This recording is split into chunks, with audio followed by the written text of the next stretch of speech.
Why I think I fight. Do I enjoy it? No.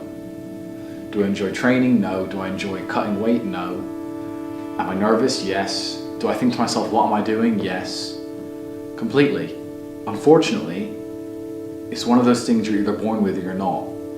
And the only way I can explain it, to try and make it make any sense, is that if I'm not doing something which is either extremely difficult or extremely stressful, I'm in a perpetual state of crippling boredom. I can't explain it. I see other people live their lives and they're like, oh, I can't wait for the weekend because I want to watch this movie. I think, who cares about a movie? You're looking forward to the weekend for a movie? Looking forward to the weekend to get drunk? Like, these things to me are so mundane. They mean nothing. And if I don't fight, if I'm not in a situation where I'm stressed or worried or concerned, I'm just perpetually bored. And boredom's crippling. If you're an intelligent person and you've got a good brain on your shoulders, you can't just sit there bored, you know? So most smart people take the academic route to avoid boredom. They learn, but that's never really interested me either. Although I've always been an intelligent guy and I've always done well academically, it never really interested me. And then I see people climb Mount Everest or jump off buildings or do base jumping, or the guy who jumped from space. People think, what's he doing? He's crazy. I understand. Because some people can't live normal lives. Some people cannot just function 9 to 5 office job, get drunk at the weekends. That is not for some individuals, and it's not for me.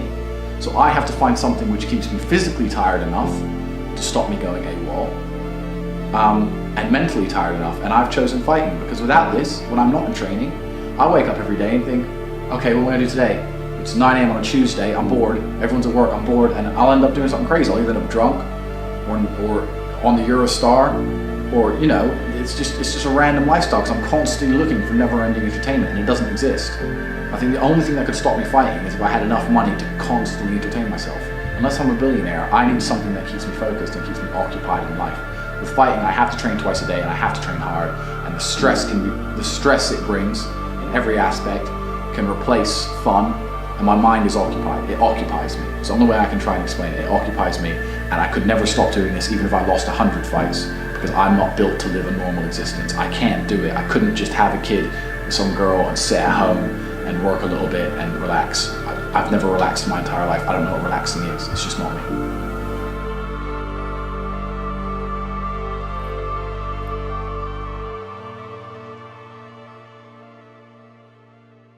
I was a 4-time kickboxing world champion. For 12 years, I trained 5 hours a day, 6 days a week. And I was motivated to train probably about 25% of the time. The rest of the time I went because I am disciplined. You don't feel like going through that shit on a Wednesday morning when you wake up, but you have to do it because you're disciplined.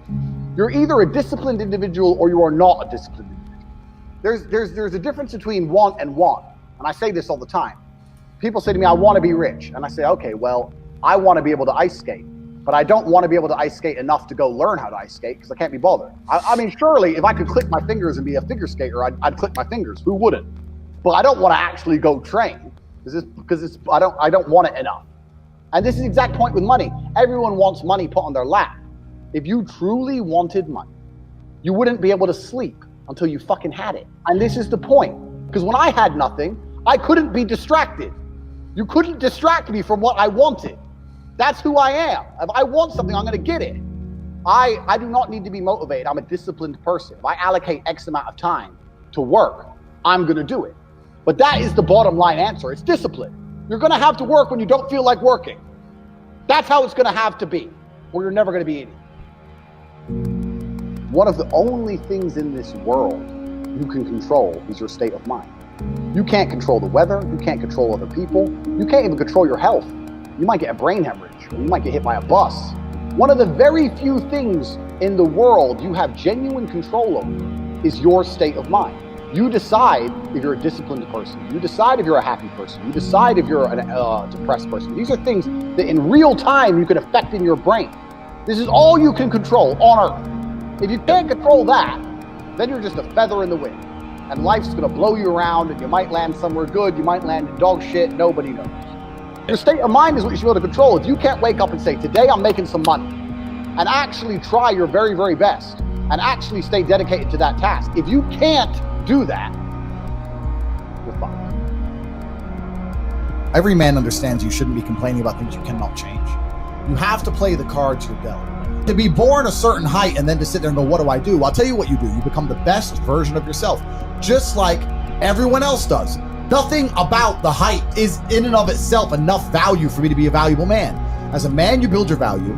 You are born with the cards you're dealt. Sure, it'd be ideal. Look, I'd love to be 7 foot tall. I'm not. So it's the same argument. If you're 5'2", you need to become rich, strong, and funny, and charismatic, and interesting, and witty. If you're 6'4", you need to become rich, strong, well-connected. It's the same game. So to sit there and complain about it is asinine.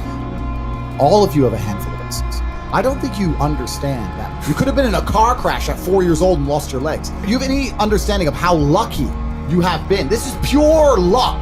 There's only luck has kept you fully able-bodied, sitting there, capable of learning and listening and becoming something. You don't really need to be that tall if you're important and rich, and when you walk in the room, you think when fucking Mayweather walks in the room, people give a shit? Fix that frame in your mind. You are viewing yourself as a short man. Stop it. Walk the fuck up and be the man. You talk a lot about purpose, why we are created as humans and why we're here. Like, what is the purpose of life? Why have we been given life? I think we're here to struggle and to learn. I don't think we're here to be happy. That's why when we keep going back to the happy argument, I've always found that kind of frustrating and annoying. Yeah. When someone goes, oh, but I want to be happy. Why? Why? Why do you want to sit there and laugh? Like you were happy your entire childhood. That's your happy days. You're allowed to be happy as a kid. Finished. It's all over now, right? You're a man. You have responsibilities. I think we're here to do important things, and important things are going to be difficult, and they're going to be hard, and you're going to get frustrated. But that's what gives you purpose. I think we're here to struggle. I think we're here to endure pain. Yeah. I think we're here to just see how hard we are to kill. I think that going through terrible things and living through them and coming out the other side is one of the most fantastic things about being human.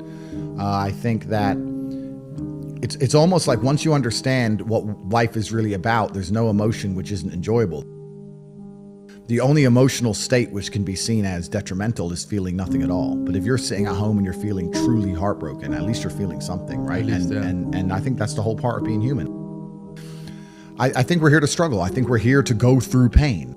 I wake up each day and go, what can I attack? What problem can I solve? And look at history. Why did Genghis Khan wake up and want to conquer the whole world? Why did Napoleon conquer the world? Why did Alexander the Great conquer the world? You just wake up and just say, give me this, give me that. I want all of it.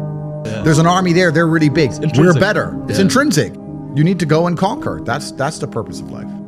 Do you believe that God created us? So why did God create us to struggle? Because if you don't struggle, you don't learn. God created us to learn and understand ourselves and understand other people and understand the world. And what did I say earlier? I said that you don't learn a lesson without pain. So you have to struggle to learn anything.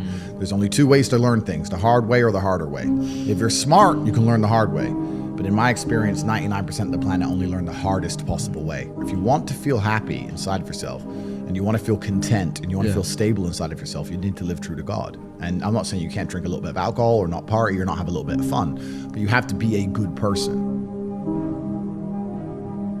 I don't believe in the societal paradigms in which they have tried to construct this idea of happiness. I don't believe or subscribe to the way that happy and sad is currently understood by the masses of the population. I think if you are anything less than absolutely distraught